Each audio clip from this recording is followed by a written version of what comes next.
Oi, pessoal, estou eu aqui de novo para a gente dar continuidade no que a gente estava falando sobre a parte da hidrografia.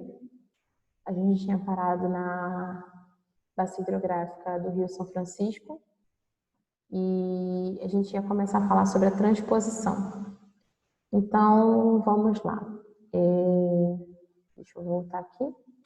Transposição do Rio São Francisco. Só para a gente relembrar, aqui a gente tem a imagem da bacia com o leito principal aqui, ó, do Rio São Francisco, com seus afluentes. Lembra que eu falei que os afluentes eram os pequenos rios ou pequenos cursos de rio que entravam em contrato, que eles se encontravam com o curso maior?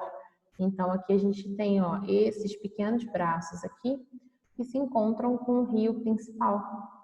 Então, eles acabam alimentando o nível de água desse rio.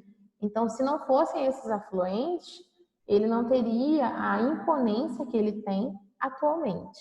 Então, são esses afluentes que alimentam o curso principal de um rio, tá bom? Que a gente tem algumas informações sobre as barragens, enfim, onde tem navegação durante as cheias, as navegações inexpressivas, enfim. Então, a gente vai falar agora sobre o projeto de transposição. Esse é um tema bastante polêmico, né?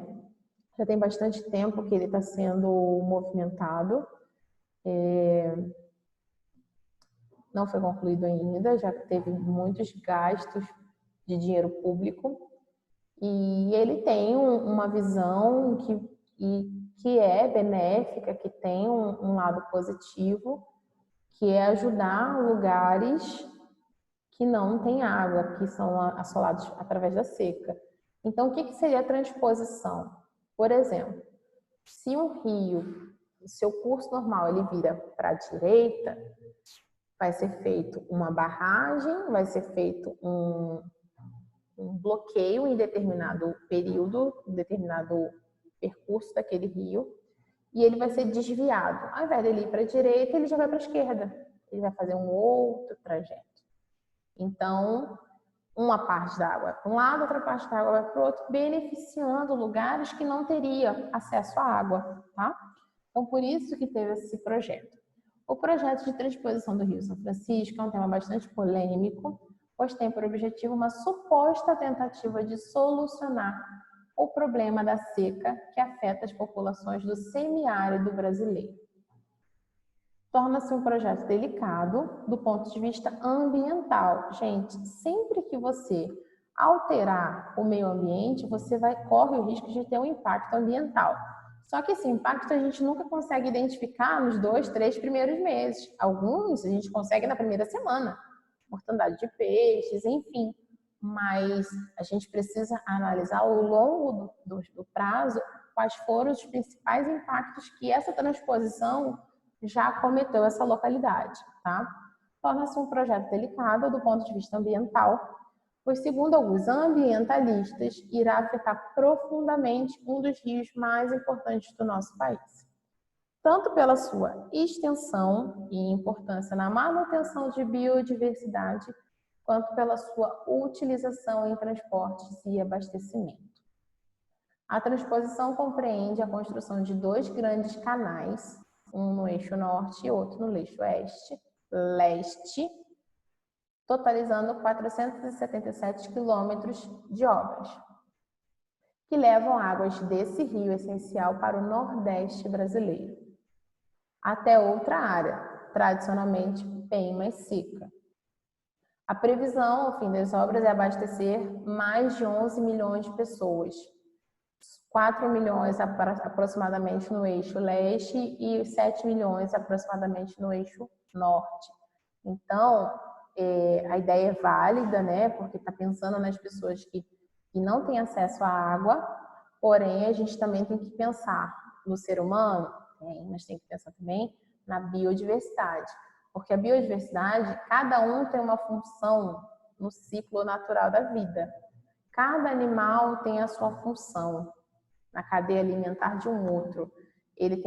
Cada animal ele tem uma função específica, que seja semear, que seja cavar o buraco, que seja dispersar sementes, cada um tem a sua especificidade. Então, a gente tem que se preocupar também com a biodiversidade.